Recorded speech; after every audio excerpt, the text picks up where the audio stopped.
Olá, no Documento Verdade de hoje você vai entender por que os planos de saúde estão entre os serviços que mais reclamações recebem em institutos de defesa do consumidor. As queixas são muitas e vão desde aumentos abusivos nas mensalidades até a chamada sinistralidade, que afeta os contratos coletivos. Problemas que podem trazer prejuízos financeiros e até custar a vida de uma pessoa.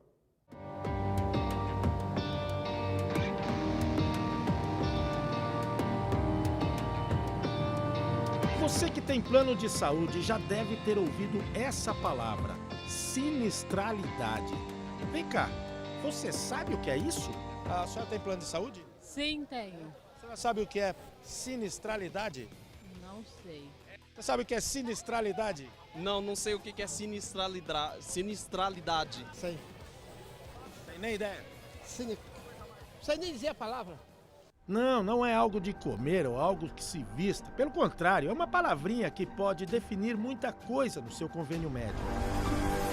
Antes de entendermos o que é sinistralidade, é preciso explicar o que é sinistro, já que o termo vem daí. Os planos de saúde consideram cada atendimento feito em hospitais ou consultórios ou exame de laboratório um sinistro, que nada mais é do que uma despesa do segurado. No final de um ano de contrato, a soma de tudo o que foi gasto com as pessoas de um grupo define o reajuste no valor das mensalidades. O índice que mede esses casos é conhecido no mercado como sinistralidade. É como se aquele usuário que vai ao médico por qualquer coisinha ajudasse a puxar o valor das mensalidades para cima. Assim, todo mundo acaba pagando mais caro. Aquele que vai ao médico só quando precisa e também aquele usuário mais abusadinho. Mas a sinistralidade também define o valor de uma modalidade de planos de saúde, a coparticipação, onde o usuário arca com parte dos valores. Ele recebe o atendimento e divide com o convênio os custos. Aqui, os sinistros também são calculados e entram na somatória total do serviço. Mas como é o cliente que paga parte dos procedimentos, os valores caem e as mensalidades ficam mais baratas também. O consultor Ricardo Carpati tem quase 2 décadas de experiência em recursos humanos. Ele atende 12 empresas e diz que a época de renovação de contratos com os planos de saúde é uma das mais tensas do ano. Os reajustes que vêm dos planos de saúde costumam ser reajustes muito altos. Reajustes que acabam prejudicando financeiramente tanto o funcionário, que normalmente ele paga uma parte, quanto a empresa que paga a outra parte. A gente fala agora recentemente, a maioria das empresas vieram acima de 40% de reajuste. Agora você imagina para empresas que têm 500 funcionários, 1000 funcionários, o quanto significa isso financeiramente. Ou para um funcionário que tem ele, a mulher e os filhos, 2 filhos, quanto que também significa. Acaba comendo grande parte do salário dele. Ricardo não acredita que a sinistralidade justifique os reajustes anuais apresentados pelos planos. Porque quando a gente troca de empresa, a gente percebe que a análise da sinistralidade ela não é igual à empresa que você mantém o plano de saúde. Por exemplo? Então você está com o plano de saúde A, não vou falar o nome de algum plano, você está com o plano de saúde A e você teve um reajuste de 50%, onde o seu plano era R$300 para o funcionário e foi para 450. Aí você troca para a empresa B e se mantém os R$300 ou vai um pouquinho 320, 330. E a gente percebe que isso acontece do B para o A também. Mas e as operadoras de planos de saúde? Como elas controlam esse reajuste, muitas vezes considerado abusivo? Elas dizem que existem 2 fatores que ajudam a aumentar o valor dos convênios: a falta de prevenção de doenças e o combate a fraudes. Muito importante o empregador orientar seus funcionários os seus direitos de cobertura e participar do controle desses gastos, que a operadora tem isso à disposição. Ele não vai ficar revelando o diagnóstico do paciente, que isso é preservado. Segundo, é não fazendo procedimentos desnecessários. Uma balança que não fica equilibrada e vai além de pesos e medidas. Na questão dos planos de saúde, há o usuário, a operadora e os médicos. E eles também não estão muito contentes com as empresas, como explica o diretor do Sindicato dos Médicos de São Paulo. A relação que há muitas gerações os médicos desenvolveram com seus pacientes, que é uma relação de cuidado e de confiança, hoje tem um atravessador, que é uma empresa e que visa primariamente o lucro, independente do bem-estar das pessoas envolvidas. Qual é o prejuízo que os médicos levam nessa relação? Ou onde é que a remuneração é afetada nessa relação?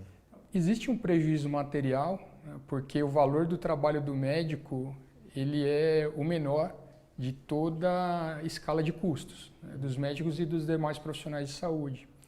Para você ter a ideia, um valor médio de consulta é R$ 70.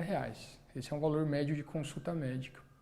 E pessoas nas faixas etárias mais avançadas chegam a pagar mais de R$ 2.000 de mensalidade nos seus planos de saúde. O problema é que a ANS não tem diretrizes para regular os chamados planos coletivos. E aí deixa os reajustes por conta da livre negociação entre as partes. E os tais reajustes vêm sempre na casa dos 30%, 40%, 50%, ou seja, abusivos. Aí o usuário, que parece ser a parte mais fraca nessa relação, tem o poder da escolha e acaba mostrando que é ele a parte mais forte. Tanto que de 2014 para cá, cerca de 3 milhões de usuários deixaram de ter planos de saúde no Brasil. A psicóloga Maria da Graça é uma exceção quando o assunto é plano, mas não quando se trata de abuso. Ela tinha um plano individual que, ao contrário dos coletivos, é regulamentado e fiscalizado pela Agência Nacional de Saúde Suplementar. O valor da mensalidade foi lá em cima e ela quase teve um troço. Trocou de plano e, quando veio o aumento, outro susto. Em vez de 10%, o reajuste foi de 30%. Maria da Graça entrou na justiça e ganhou em todas as instâncias. Ela dá uma dica para quem está perto de completar 60 anos. A minha dica é que não façam como eu fiz, né? Porque quando eu me assustei com o valor atribuído com 59 anos, foi com 59 anos. Como não pode subir depois de 60, eles sobem com 59. E aí era um valor assim, muito grande que eu tive que pagar. E não façam como eu, não se assustem, vão procurar seus direitos. Com a palavra, o advogado. O Dr. Rodrigo Araújo é especialista na área de saúde e defende usuários de convênios. Ele vê desequilíbrio nessa relação e não poupa a ANS pelos abusos. A ANS, ela tem o papel de regulamentar a relação entre os consumidores e as operadoras de saúde. Ela não pode tender para nenhum dos dois lados. Ela tem que encontrar um equilíbrio. Mas a impressão que nós temos hoje é que ela tende para o lado das operadoras de saúde, que ela tem protegido o empresariado, as operadoras de saúde. E não é por outro motivo que nós temos reajustes tão elevados, que nós temos tantas exclusões de cobertura que, em tese, são devidas ao consumidor. O consumidor tem que procurar a justiça para conseguir aquelas coberturas que é de direito dele. Nem todo aposentado tem a mesma condição da Maria da Graça e acaba desistindo. Fica sem um plano na fase da vida que mais precisa de assistência médica. Quando essa realidade bate na porta, vem aquela mistura de decepção e sensação de abandono. O senhor tem plano de saúde? Infelizmente não. Por que infelizmente? Porque hoje nós dois, com a idade que nós temos, um plano de saúde não sai por menos de R$ 1.500 para os dois. É 1.500, 1.400, 1.500 por pessoa. Uma aposentadoria que eu recebo, ou eu como ou eu cuido da saúde, né? O senhor tem plano de saúde? Não. Que razão? Dificuldade financeira, né, irmão? Tá muito grande, dificuldade, o país atravessando uma dificuldade muito grande, né? E quanto tempo você não tem mais plano? Uns 20 anos, ou mais. Tanto tempo assim? Tanto tempo assim. Tanto tempo assim, graças a Deus tem saúde. Casos como o do seu Ronaldo acontecem num país onde a saúde é um direito do cidadão, um dever do Estado. O caso dele traz à tona uma relação desequilibrada, onde os que se sentem prejudicados só querem ser atendidos. Os que se sentem mal remunerados ou reclamam da remuneração só querem ser valorizados. E os que cobram só estão enxergando números. Faz falta um plano de saúde para a senhora? Não faz. É uma porcaria a saúde pública. Tá terrível. Faz sim.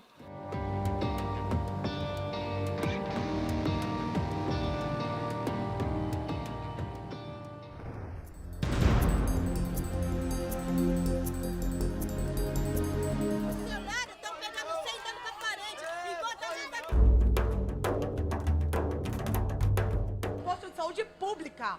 Isso é um posto de saúde pública. As histórias que você vai ver agora são de pessoas que não conseguem contratar um convênio médico.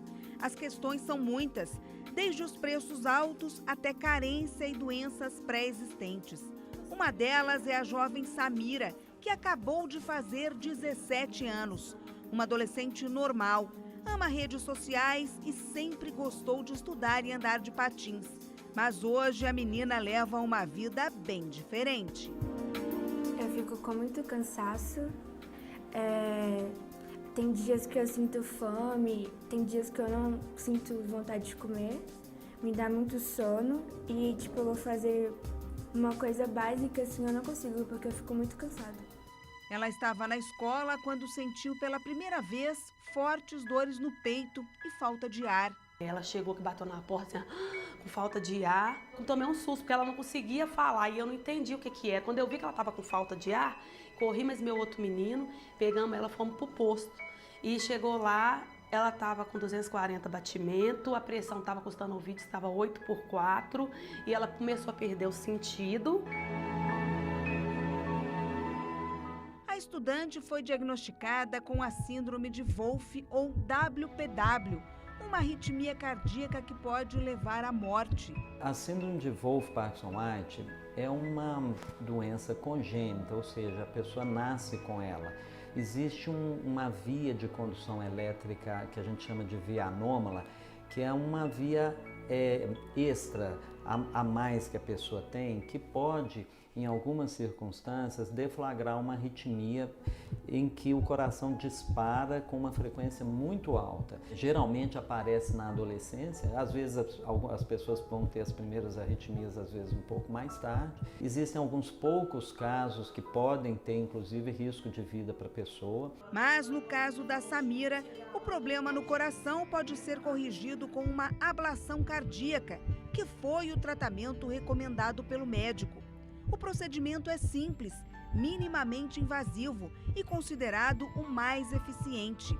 Como a estudante não tem plano de saúde, ela entrou na fila do SUS, que hoje tem 600 pacientes à espera desse mesmo procedimento.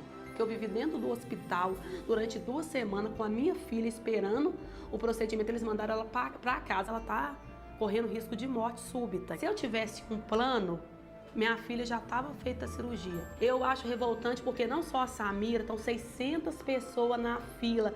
E não é só disso. Imagina o tanto de pessoas hoje que morrem. Enquanto espera a sua vez, a Samira sobrevive graças a esses 2 medicamentos. A família se mobiliza para ajudar a pagar os remédios. São R$300 todo mês. A mãe, que está desempregada, vende doces com a ajuda dos outros 3 filhos.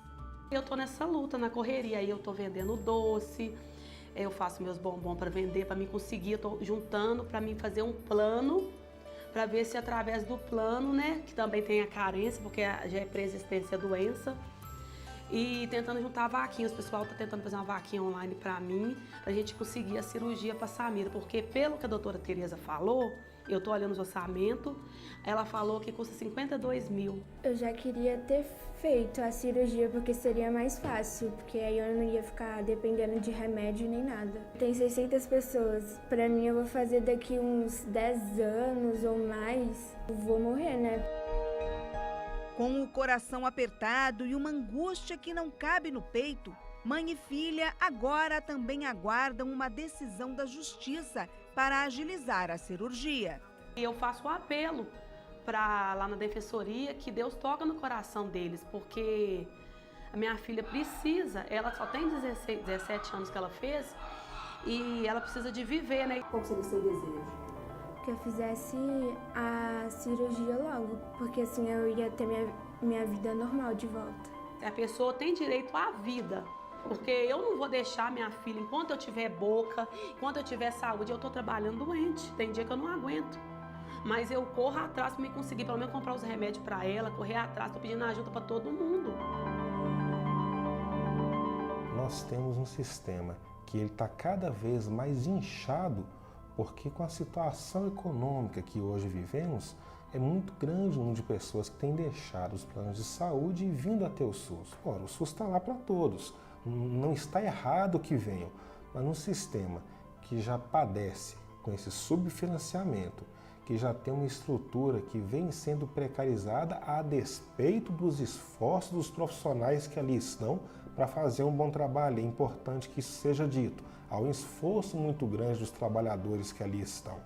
Mas a despeito disso, subfinanciamento e sistema inchado com pessoas que agora chegam também dos planos de saúde, a gente não tem como fechar essa conta. Dos 20 milhões de mineiros, 15 milhões não têm plano de saúde e dependem do atendimento em hospitais públicos. Assim como a Samira, cerca de 430 mil aguardam por algum tipo de cirurgia, numa espera que, dependendo do caso, pode chegar a 12 anos. Demora que agrava o quadro clínico de muitos pacientes. O Carlos Antônio trabalhava como segurança, ficava horas em pé. Depois de um sério problema de coluna, ele começou a sentir fortes dores no quadril. O ortopedista, com os exames necessários, descobriu que era um impacto femoroacetabular, que é um pré-início de uma artrose quadril. Aí tomei algumas medicações, porém não teve o efeito esperado. E aí eu venho nesses anos aí tratando e chegou a um ponto que a equipe de quadril, com nova ressonância magnética, tem que ser feita uma cirurgia em caráter de urgência. Afastado do serviço, vive à base de anti-inflamatórios para suportar a dor. O problema dele poderia ser resolvido com uma artroscopia, procedimento negado pelo SUS. Não posso correr, não posso fazer um exercício de impacto. Hoje eu tenho que ser dependente de uma medicação clonazepam. Você ficar muito tempo em atividade, você sente dor, e muito tempo em repouso, você sente dor. Há quase 3 anos, a rotina do Carlos Antônio é essa. Ele peregrina por hospitais públicos de Belo Horizonte na busca pelo procedimento. Está indicando cirurgia aberta, que não estão autorizando a artroscopia. E essa não é a indicação do seu médico? Não é a indicação do meu médico. Se eu tivesse o plano de saúde, com certeza eu tinha voltado até na ativa. Pela minha idade, um plano hoje não é menos de R$400. Do hospital, o Carlos Antônio veio aqui até a Defensoria Pública para agendar um atendimento e tentar na Justiça a autorização para fazer a cirurgia, não é isso? Correto. Estou procurando aqui a Defensoria Pública para ver se tem algo que pode lutar pelos meus direitos. Estou sentindo dor, tem todos os exames aqui em mãos. A situação é dramática, requer avaliação de caso a caso, mas nós não teremos solução se esse sistema não puder contar com mais financiamento, com mais cuidado, com mais atenção dos governos e da população. É preciso pensar o que é possível fazer de ajuste, mas enquanto não pudermos gerenciar os recursos e termos recursos suficientes, essa é a realidade que a gente vai viver.